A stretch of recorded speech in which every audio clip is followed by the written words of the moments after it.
எல்லோருக்கும் வணக்கம். திருவள்ளுவரின் காமத்துப்பாலிலிருந்து இப்போ ஒரு பாடலை பார்க்கலாம். இது கொஞ்சம் மிகவும் எளிமையான பாடல். ஆனால் இந்த பாடலில் கூறப்பட்ட உண்மை எவ்வளவு ஆண்களுக்கு தெரியும் என்று எனக்கு தெரியவில்லை.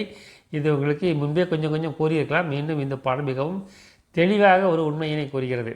ஆண்களுக்கு பொதுவாக நம்மில் உள்ள ஆண்களுக்கு பலருக்கும் இன்னும் சொல்லப்போ எல்லோருக்கும் தெரியாத ஒரு உண்மையினை இந்த பாடல் எடுத்து கூறுகிறது.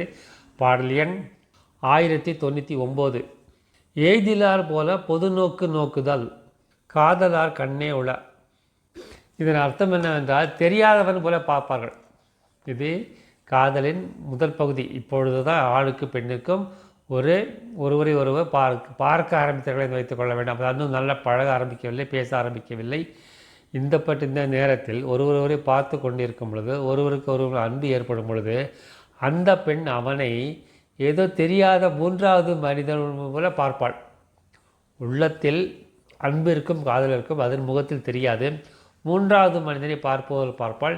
இல்லை, ஒரு அலுவலகத்தில் வேலை செய்யும் போது 4 பேருக்கு நடுவில் காதல் வயப்பட்ட ஆணும் பெண்ணும் நிற்கும் நேரத்தில் அந்த பெண் அவனும் பேசுவதை தவிர்ப்பாள். இல்லது மூன்றாவது மனிதனிடம் பேசுவது போல பேசுவாள். வேறு வழியில்லை என்ன, 3வது மனிதனிடம் பேசுவாள். தன் மூலம் அன்பு கொண்ட காதல் முழுவது பேசுவதற்குள் பேச மாட்டான். அதற்காக அவளிடத்தில் அன்பு இல்லை, காதல் இல்லை என்று நீங்கள் எடுத்துக்கொள்ளக்கூடாது. உங்களை அவள் தவிர்ப்பது போல தெரிந்தால் நீங்கள் புரிந்து கொள்ளுங்கள், அந்த பெண்ணின் மனதில் நீங்கள் இருக்கிறீர்கள் என்று தெரிந்து கொள்ளுங்கள். மீண்டும் சொல்கிறேன், எப்பொழுதோ ஒரு பெண் உங்களை தவிர்ப்பது போல, நிராகரிப்பது போல நடந்து கொண்டால் அந்த பெண்ணின் மனதில் நீங்கள் இருக்க வாய்ப்பு அதிகம் இருக்கிறது. நமது மந்திரம் அன்பே செய்வோம், அன்புடன் வாழ்வோம், கடமையை செய்வோம், இந்திரனுடன் வாழ்வோம், எல்லோருக்கும் உதவி செய்வோம், எல்லாம் சிவமயம். நன்றி, வணக்கம்.